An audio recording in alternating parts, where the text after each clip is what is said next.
Let's talk about the specific ways that positive reinforcement can still do harm. A couple of things before we dive in. First, this video is not saying that we should instead use punishment. This conversation is based on the shared understanding that punishment has incredible fallout and should not be a part of our behavior plan. We also need to operationalize to define positive reinforcement. It is now commonly used in two ways, and I will be using it in both ways in this video, and I will let you know when I'm talking about which one. Positive reinforcement is often now used as an umbrella term to refer to a philosophy of training. Under that philosophy of training, we might interchangeably use it with terms like fear-free, force-free. It might refer to a training style that eschews punishment. Punishment here meaning suppression. I have learned from previous conversations that, especially for some younger folks, the original meaning of this term has gotten lost, but it is incredibly relevant in dog training and behavior. Positive reinforcement is one of our choices when we're talking about operant conditioning. The positive and negative punishment, positive and negative reinforcement. Positive and negative here do not mean good or bad. They mean to add something to the scenario or to take something away from the scenario. Reinforcement means that the outcome is the behavior increases. Punishment means that the outcome is the behavior decreases. With behavior work, we are looking far beyond just operant training. So let's start there. One of the ways that positive reinforcement can do harm, specifically when we are talking about positive reinforcement as an operant training term, is when we attempt to use operant training, or what we might call manners work, life skills. We are reinforcing the dog for a behavior as the primary purpose of the exercise. So we are adding something that hopefully the dog finds palatable to the scenario so that they will do the thing more often. When we do that for a behavior case, we are often going to make things worse. At the best case scenario, nothing is going to change. The dog is unlikely to get better.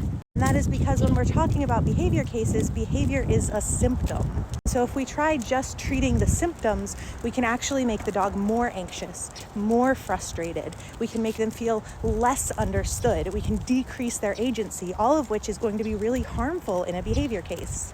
But there are other ways. A lot of times we think, well, if I'm using food and I'm not punishing the dog, then I can't cause harm. And that's not true. This can be as simple as getting the mechanics wrong.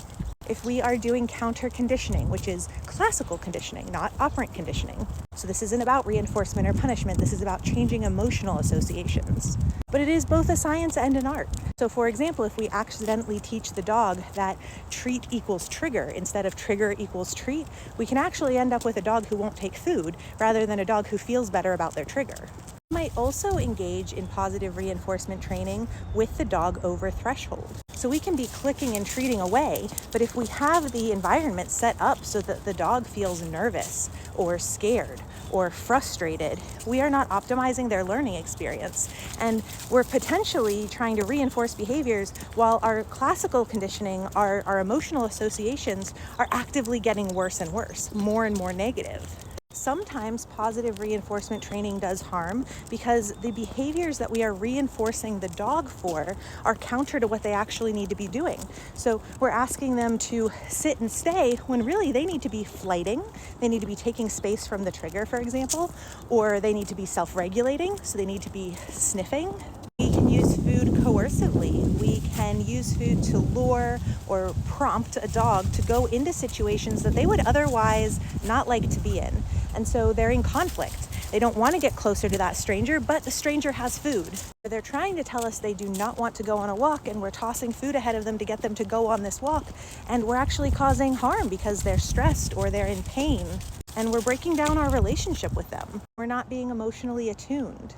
We're not respecting their autonomy in a situation where we could be respecting their autonomy. And that's another way that this can show up to be harmful, is we use positive reinforcement to try to micromanage the dog, to try to control them, to prevent them from engaging in species typical behaviors, to deny them agency, to deny them bodily autonomy. That's harmful, even if we're doing it with food. Sometimes we use positive reinforcement, but we still view the dog's behavior as them being bad or stubborn or naughty, which does them such a huge disservice. Changes how we respond to them and interact with them. And sometimes folks claiming to use positive reinforcement are doing things like planned ignoring, which I would argue the dog probably finds pretty darn punishing. So there are a lot of ways that both positive reinforcement with the literal sense or the umbrella term can be warped to still really hurt the dog, to hurt the relationship, and to really work against our goals. And I think, unfortunately, sometimes folks think that because they're doing positive reinforcement, because they're not using tools, because they're not using punishment as a part of their behavior plan, they think that they don't have to examine this more deeply, and that is false. How we treat our dogs is very much a reflection of the societies that we live in, the cultures that shape us. And using food or using positive reinforcement doesn't excuse us from having to do the work of unpacking that so that we can engage in emotionally intelligent, healthy relationships with our pets, so that we can strive to be people that they would choose to live with if they had the choice.